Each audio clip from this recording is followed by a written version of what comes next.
I'm going to tell it right now, and that is that when I was in the Philadelphia Spectrum, 1985 in November, and I saw that I was going to be wrestling David Sammertino, who I have to say, I mean, I have so much respect for him. I mean, still to this day, the guy is in absolute great shape. He trains, and back then he was a wrestler. He was a grappler. He knew his holes.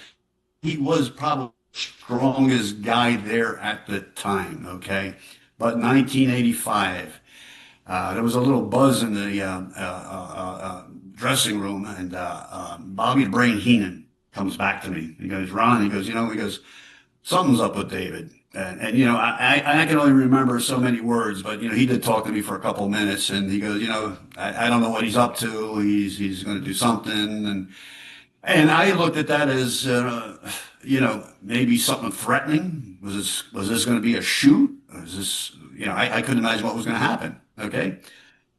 Well, I was prepared, a little nervous, so I went out into the ring to introduce us, and I lock up with David Sammartino, and I threw two hard punches behind his head.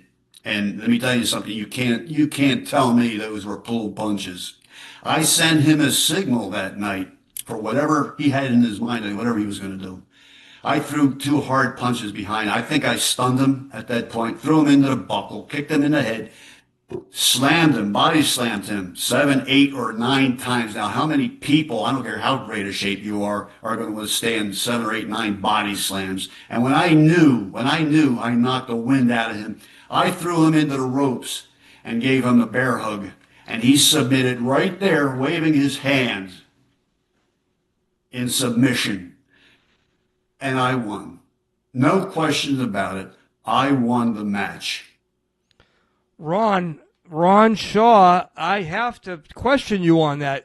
This story sounds very familiar, like this is the same story and the same details you've been given for the last 15 years, Ron.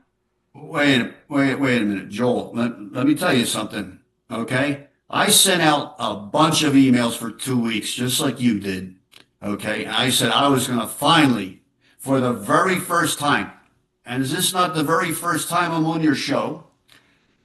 Right? Am I right? The very first time I'm on your show. That's right. And I said I was going to tell the truth. And I just did tell the truth.